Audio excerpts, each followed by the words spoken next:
What's going on, y'all? One Piece chapter 1087 is finally out, and you know what time it is. It's time to review it. This chapter is called Battleship Bags, and guess what?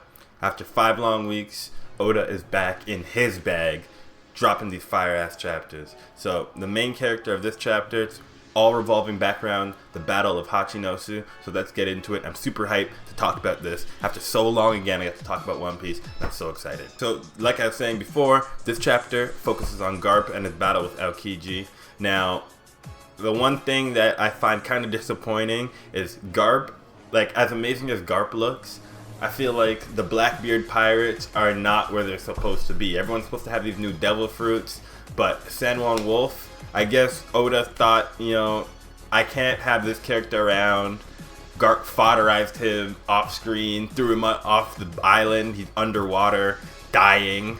So, that is an interesting way to use a character. I don't know if he's going to be of use at all in this arc or in this, sub-arc. But he's gone. He's not involved. So, he's doing his own thing. Vasco shot. He made a small appearance at the beginning of the chapter using an attack, and then Vasco shot was nowhere to be found for the rest of the chapter. Shiryu shows up invisible, gets a good lick on Garp, but for the most part, the fight was between Aokiji and Garp himself. Throughout this chapter, we saw moments which flashbacks to showing Garp's training of Aokiji.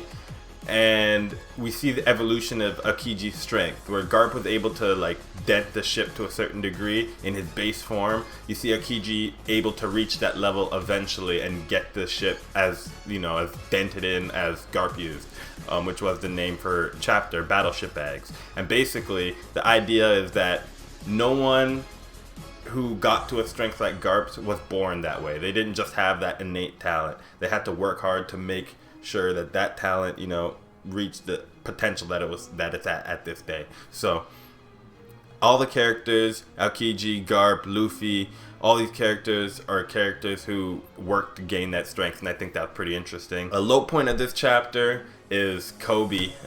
For all the hoopla of Garp going to save KOBY, KOBY wasn't able to do much in this chapter to really stand out. I would love to have seen KOBY go one-on-one with a character, maybe KOBY fighting Vasco Shot. KOBY can get some licks in, but right now it doesn't look like KOBY has that prowess. We're getting all this hype on Garp, and Garp is, from what it looks like, on his way out of the picture.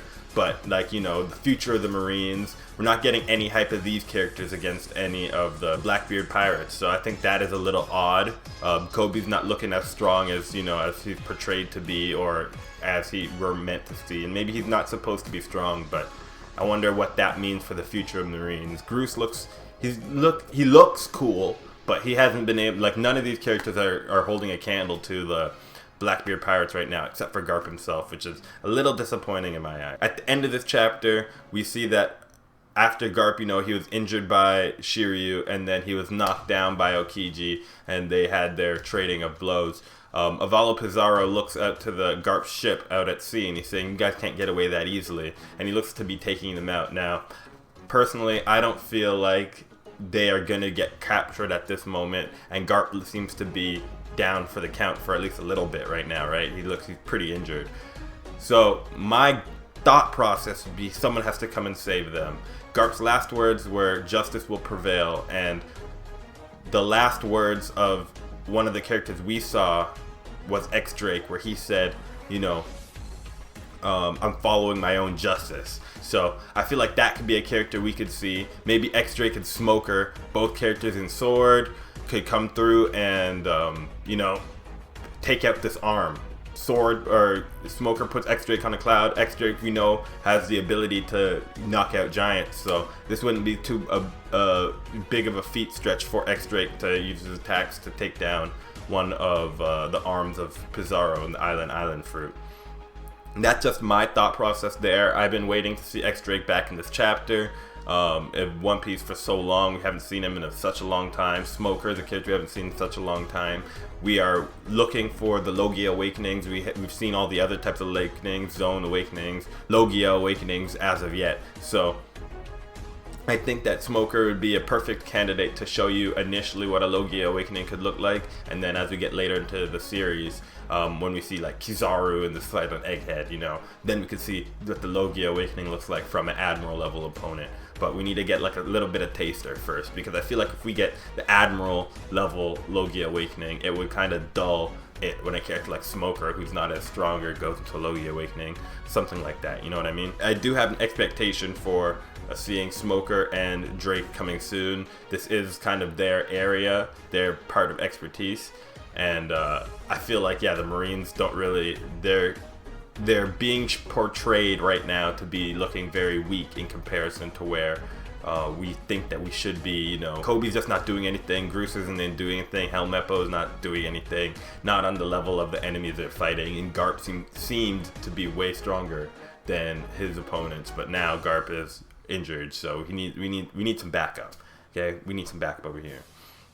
So the implication we also get from this is that Garp and Aokiji, they have like a similar power level. We can get that since Aokiji was able to damage the ship as much as Garp was able to damage the ship.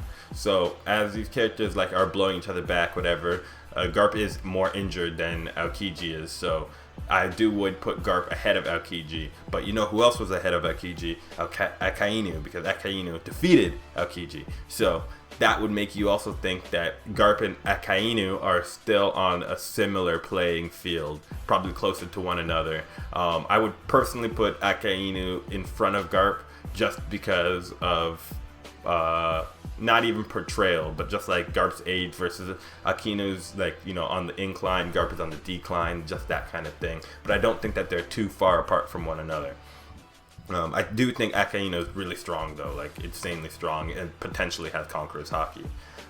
We do see a really cool attack from both Garp and Aokiji against each other, and they both have their arms covered in Haki, punch each other in the face. That comes after a pretty cool clash where Aokiji says to Garp, "You have a habit of raising enemies," and Garp ends up saying to him like, "Oh, like don't talk to me, you're excommunicated," whatever. And I think that is just so fitting, because even though he has an enemy in Luffy, right? He never excommunicated Luffy. When to our knowledge about Dragon so far, he hasn't excommunicated Dragon, but like the way that I think it goes into the way that Aokiji has betrayed Garp, had ended up Garp saying like, "Oh, like I can't, I don't trust you no more," whatever, and he's really Xing off that piece of himself. I hope that they're able to I hope that Garp and Aokiji are able to have like a moment of tenderness before the arc is done, because it doesn't feel like, to me, my understanding of Aokiji is he and Garp are like Garp is something special to him. So even if it's something that happens in secret, like a moment or a wink or something like that, then like that's all I need. But like Aokiji is one of my favorite characters, and I would hate for him to do something so drastic to one of his masters and like there to not be a good reason for it. One thing that also is mentioned is that the admirals all have 3-star bounties, so each star is worth of 1 billion berries, right? So, and that also includes Garp. So that would be Kizaru, Akainu, Green Bull, Fujitora, 3-star bounties. Garp, 3-star bounties, 3 billion, which is the same as Luffy. But who has more than that? Mihawk. I'm just saying, people are hating on Mihawk a lot lately, but Mihawk is still, he's living good, he's living good. But yeah, so that's really the main thing that came to my mind. We do see Shiryu's blade. It is covered in Haki. If you look at the way that it's drawn, it's in a similar way as to how Oda draws Enma when he's covered in Haki, so you can tell that like, okay, so it's like a Haki covered blade and not a black blade. I am trying to look for that in particular. I'm really waiting on Oda to really highlight what a black blade is and what it does and what kind of effects you get from a black blade versus a regular blade. I know that like your sword doesn't chip, but like for the most part, even swords like Wada Ichimonji this entire time hasn't chipped, hasn't broken, and that's not a black blade. So I want to know what the main difference is between a black blade and a regular blade. Hopefully we find out that soon. But yeah, we see the Haki punch from Shiryu, or the Haki sword from Shiryu in this. And I just, going into 1088, I'm hoping that we stay here. We get just like I said, I want to see that Smoker, that X-Drake return to that series. Maybe kind of let us know how they met up, exactly what happened. Was it ex-Drake who called Smoker to come and pick him up from Wano? Is that how they got together? I'd love to see the conclusion of this battle. Is it going to be a battle to the death, or are they going to capture Garp? What's going on with Gecko Moria on this island? Have they been able to escape? What's exactly what's going on there? What's gonna happen with Sandalwood Wolf? Sandalwood Wolf's at the bottom of the ocean. How are they gonna get him out of there? He's like a giant. So I feel like there are a lot of questions that we have left to kind of figure out for the rest of this chapter. But pretty overall, like a pretty decent chapter. I just really like how it stayed in one place. I liked how they are playing up this island fruit, but overall I'd like to see the Blackbeard Pirates do more, kind of have more of a showing. They don't even need to win. I just want to see more of a showing, more Vasco shot, kind of revealing more stuff about him, more of his powers. Is it just shooting fire, because like shooting alcohol into fire, or can he do other things as well with the devil fruit?